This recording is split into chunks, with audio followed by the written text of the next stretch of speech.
This Late Night Linux Family podcast is made possible by our patrons. Go to latenightlinux.com/support for details of how you can join them. Support us on Patreon for access to ad-free episodes and early releases. That's latenightlinux.com/support. 2.5 Admins, episode 261. I'm Joe. I'm Jim. And I'm Alan. And here we are again. And before we get started, your customary plug, Alan, is FreeBSD Summer Roundup, Guide to Lock-in Free Infrastructure. Yeah, so over the summer, we're focusing on looking back at some of the existing content we've created, and we're talking about how to be sovereign and have your own control of your infrastructure. So in this article, we have a summary talking about how to self-host the essentials like your DNS and your time servers, how to build your own NAS using FreeBSD and ZFS, how to customize the operating system, and basically owning the stack from top to bottom and what the advantages of that are. Right, well, link in the show notes as usual. A story that we covered on Late Night Linux, but you guys wanted to cover as well, was a couple of posts from someone who calls himself Suros. AWS deleted my 10-year account and all data without warning. And then a few days later, AWS restored my account, the human who made the difference. Well, a few days later, a human restored his account. I might argue that AWS never really did because he had to go well outside, normal support processes and procedures to find the one person who was willing to actually do the needful. Yeah, and it's like if you're basing the success and durability of your infrastructure on you being able to find such a human when you need them in the future, that doesn't sound like a good plan. Like we saw that, or it took a couple of days. Can you afford to be down for all those days? Will you hope they create enough media attention to get somebody to actually escalate something inside to get beyond the wall of the customer service people just saying, nope, can't help you? When I used to write for Ars Technica, senior editor Lee Hutchinson used to say that Ars was his own personal hammer when it came to tech support, because if some company pissed him off, then it would be on the front page of Ars the next day. He was utterly ruthless about that. If something didn't work and he didn't get satisfaction, the entire readership was going to know about it the very next day. And that's great if you happen to have a senior position at a really well-known and well-respected tech journal of some kind. Maybe then you too can rely on that. But for normal people, if you have to rely on, media coverage shaming a company into recovering your stuff, you're out of luck. And it boils down to what this really boils down to here is that if it's your job to provide redundancy, to provide fault tolerance for cloud data and cloud processes, you cannot do that on one single provider. You aren't adding that redundancy. What you're doing is you're saying this provider says it's redundant and I believe them and, hopefully we all believe them, but I didn't do it, so I'm not really responsible. If you're actually personally responsible, what that means is you have to add more. You're not just reusing whatever the cloud provider gave you and calling it good. You're saying, because my company hired me, they get more nines than if they just brought in like a consultant from, some cloud vendor like AWS and just did things by their book. I'm going to make it more reliable than that. And the only way to do that is to span providers as well as data centers and regions.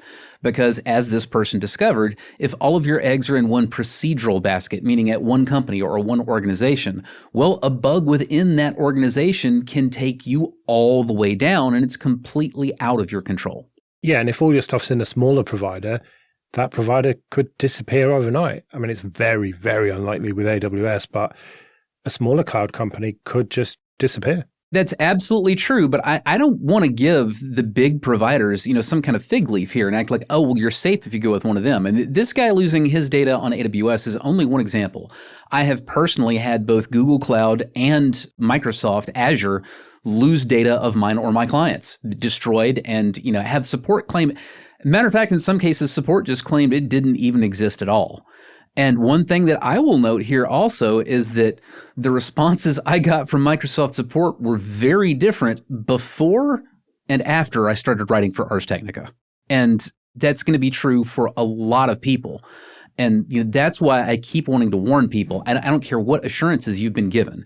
If you're supposed to be responsible for, site reliability, if you're supposed to be responsible for fault tolerance, you have to be prepared for everything to disappear with no way of getting it back from any one given provider, because it can happen and it may happen to you. And the whole provider doesn't have to go away for that to happen. Presumably, when Microsoft and Google lost your data, you didn't lose your data. Well, in one case, I actually did. The first time that Microsoft lost my data on the cloud, it was actually an Xbox Live account, and they accidentally the whole account. I knew for a fact that account was there. I had been using it for, several years. I had thousands of saved games on it. And all of a sudden, one day, it could not be logged into anymore. And when I contacted support, they claimed that gamer tag had, in fact, never existed. And it's like, well, if it never existed, then how come my freaking Xbox 360, still has that gamer tag in the automatic attempt to log in section, and it just doesn't work? I don't know, but that gamer tag never existed. The whole point of fault tolerance is trying to eliminate single points of failure. And those aren't always technical. A single point of failure can be you need to use not just one cloud provider. You need to use not just one account at that cloud provider. You need to use not just one credit card to pay for your multiple cloud providers. Every single layer has to have redundancy. Otherwise, that one where everything depends on that one thing, like that XKCD diagram, when that thing breaks, everything breaks. So even if you're using multiple different cloud providers, if they're all off the same email address and that breaks, or they're all off the same credit card and that starts refusing charges, any of those things can mean all your stuff goes down. You have to have diversity through the entire stack, end to end. And a lot of that means diversity from the organizational side and the human side and the non-technical side. It's not just having two of every VM. You're trying to say that diversity is good, Alan? I'm saying if you want uptime, you have to not have single points of failure. So yes, you need diversity in everything from top to bottom. Equity and inclusion don't hurt, but that's a topic for another day. Jim, you discovered really what can only be described as an AI worm at work recently. I think technically it's not an AI worm. It's a classical worm that deploys an AI payload, but yeah, pretty much. This is a service called Otter.ai. I think I had vaguely heard of it, but I didn't really know what it was or what it did until it got a toehold into an organization that's one of my clients. A senior executive attended a professional society meeting, and the next day he got an email that appeared to be from the manager of that local branch of the professional society. And the email just had an inviting big blue button, and it said, click here for minutes of the meeting. And so the executive clicked. And when he clicked, it asked him to validate who he was. And since he uses Office 365, there was a convenient single-click authenticate through Microsoft, which he did.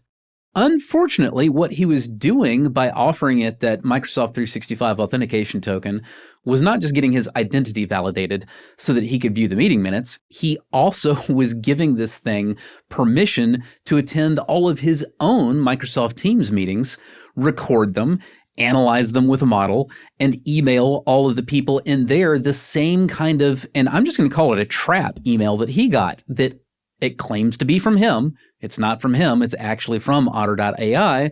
And it has this, again, innocuous blue button, click here for the minutes. However, this really freaked out the other folks at the organization in question, because when they got this email supposedly from the executive, but really from Otter, it included screenshots of them during that meeting with their names under the faces. So they're seeing their own face with their own name under it and quotes from them next to it. And it's not like anybody said anything bad at this meeting, but it's really disquieting to just realize, hey, we essentially just had a spy sitting at the table, and it's telling everybody things that, we have no control over. And again, AI analysis, it's usually pretty good at this kind of thing, but it does hallucinate. You don't know what it's telling anybody or who, and it's doing it with your name and your face and the metadata of when, where, and amongst whom the meeting happened. It's really disturbing to have this just suddenly pop up in an org with absolutely no warning. Now, we had actually assumed to begin with, because this was a senior executive in multiple senses of the word, we thought that he had just made an unwise decision and thought, oh, AI, sure, why not? That sounds like a great idea. But no, he didn't realize what was going on at all. He really thought that he was just clicking a safe link in an email from a trusted colleague to look at a text copy of some meeting minutes. So where does the worm part come in? Well, the worm part comes in because this thing, it is sending emails with the payload in there. And if you click the payload, then you become another agent that's distributing the worm. Without you clicking that link, it's not able to email all of your contacts and pretend to be you. But once you click that link and you authenticate with your own email account, now you've given it permission, and now it's reaching out to all your contacts in your address book, which is exactly how an email worm operates. This is what most people call a virus. Technically, this is not a virus. That's not what a virus is. That's way down in the weeds of InfoSec, and most people really don't know or care. But malware that spreads via email this way from, person to person, machine to machine, technically, that's a worm. Yeah, it seems like some of this is kind of on Microsoft to ask for more explicit permission to be like, hey, this thing wants to install an extra app and give access to this or that. Like, it seems like there needs to be more prompts to differentiate between I'm trying to access these meeting minutes that were shared with me, and I want to install this and have meeting minutes from all my meetings. It really does seem like a problem with their permission structure on top of just shitty AI company being shitty AI company. Now, to be fair, I didn't witness the onboarding procedure. I know that's how it happened. I am sure there were some prompts along the way.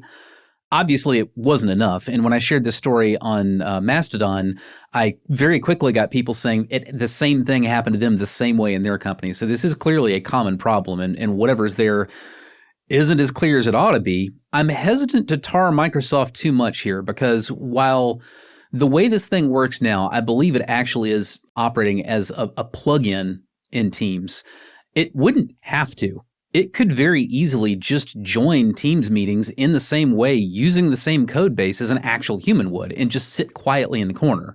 It would still receive the video feed. It would still receive the audio feed. It would have everything it needed to do all the same analysis it already does. And if it was doing that, then Microsoft would have to be playing whack-a-mole and like trying to figure out what data centers, these AI bots were operating out of to disallow their connection. Because again, they would appear to be operating just as any other human would.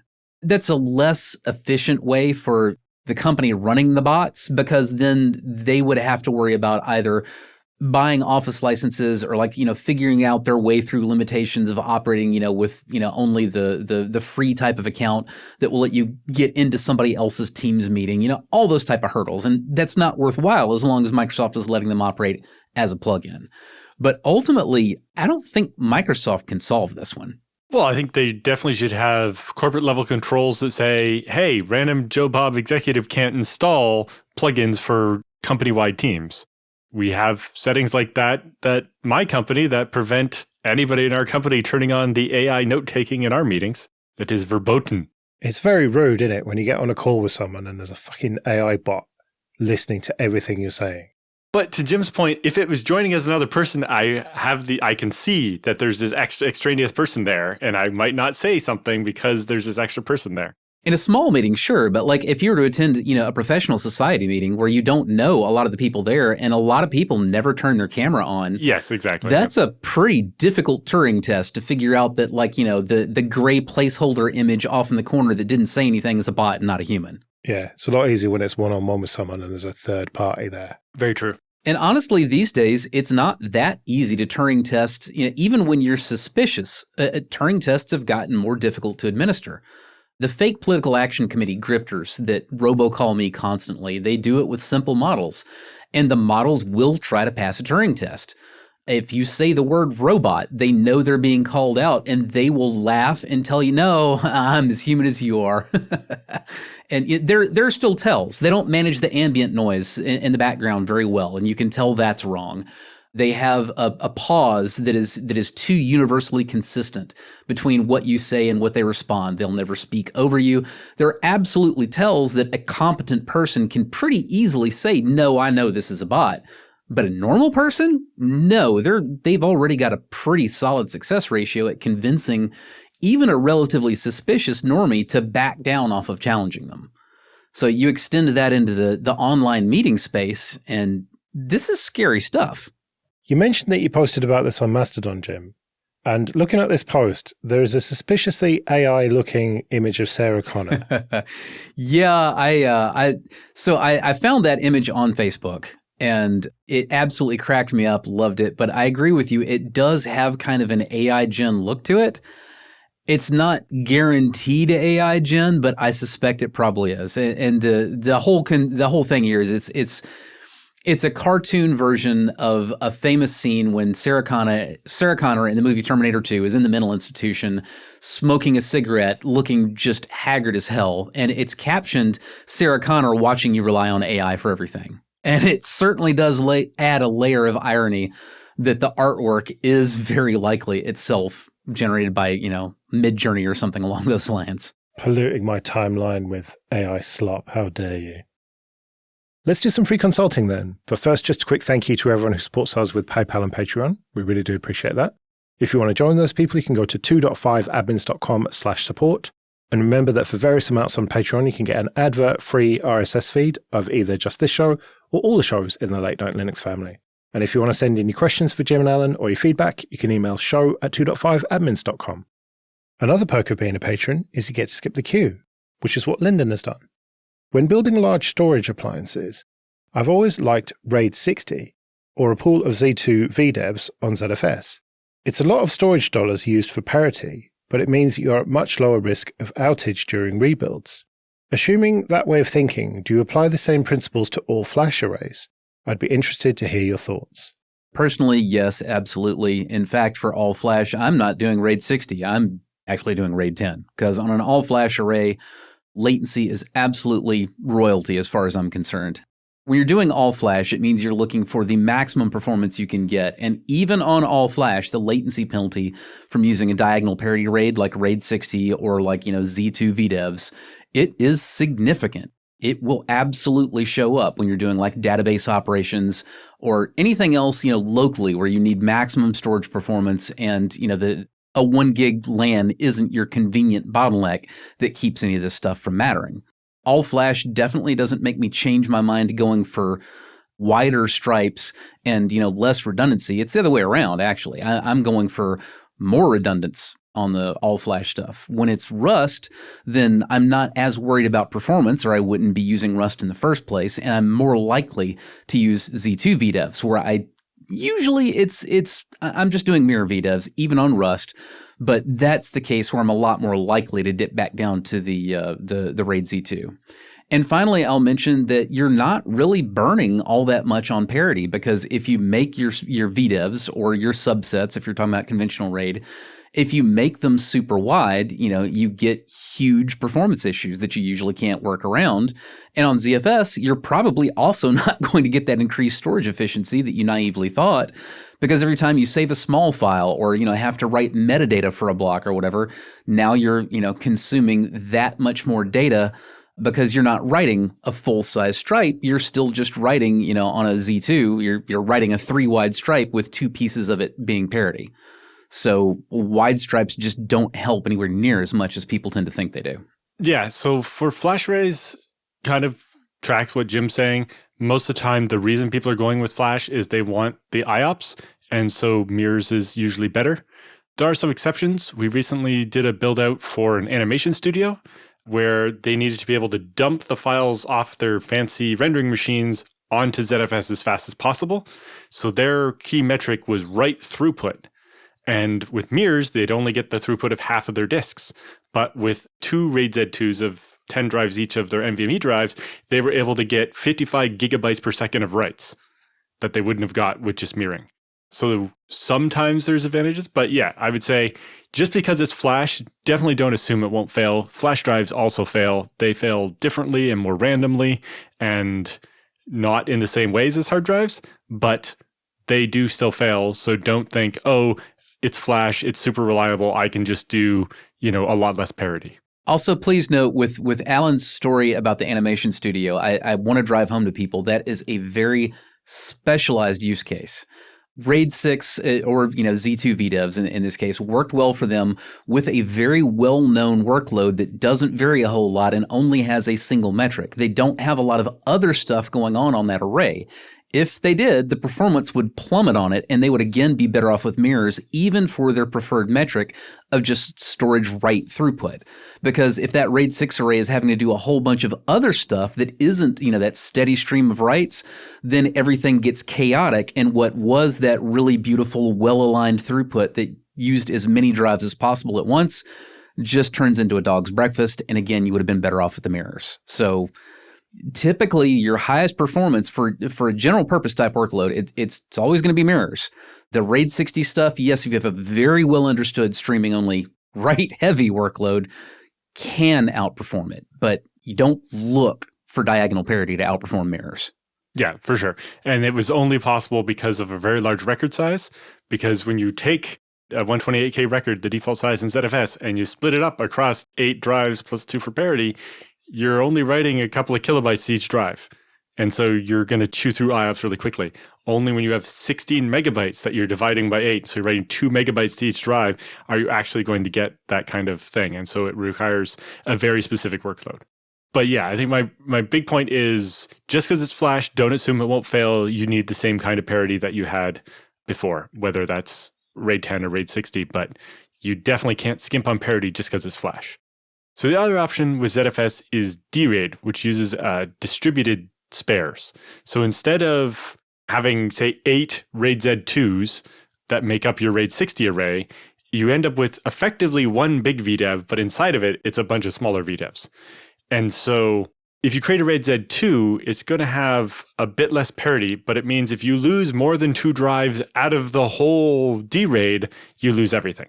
So it allows you to kind of amortize the cost of having 2 drives from every VDEV that could fail down to making the whole pool that one VDEV while still getting the other characteristics. But again, that's a super specialized use case and probably doesn't fit well and really, really, really doesn't work well for small blocks. Like if RAID Z is terrible for small blocks, then DRAID is catastrophic. So if you have a mixed workload at all, you're really, really better off with mirrors for everything. The major reason to use DRAID is because that distributed spare capacity resilvers vastly quicker than an actual on-the-metal hot spare device. And so that means your vulnerability window, once you've had a failure, is much, much, much smaller in DRAID because you resilver onto that spare capacity so much quicker than you would have respared onto a single device. That is the big reason. The downside, as Alan mentioned, is that where with a pool of RAID Z2 VDEVs, you can lose up to 2 drives from each VDEV with the same number of drives in one great big dual parity DRAID. If you lose 3 drives, you lost the pool. Yeah. So the way DRAID works is if you have a pool made up of 100 drives, if you, in Jim's example, made it up of RAID Z2s of 10 each, then if one drive dies, when you replace it, you're reading from the 9 other drives in that particular VDEV and writing to the 1 drive. So reading from 9, writing to 1. In DRAID, you'd be reading from the other 99 drives and writing to the other 99 drives. Because the spare is actually distributed across every drive in the pool, it means that you would be reading and writing from all 99 drives in order to rebuild that spare. And so you're going to have more throughput and IOPS and get it done sooner. But once it's done resilvering to that spare, it still has to do the actual resilver to the replacement drive later, but the pool's not at risk during that because the spare is made sure that you're still back to being able to lose 2 more drives without having a problem. Right, well, we better get out of here then. Remember, show@2.5admins.com if you want to send any questions or your feedback. You can find me at joelrest.com/mastodon. You can find me at mercenarysysadmin.com. And I'm at Alan Jude. We'll see you next week.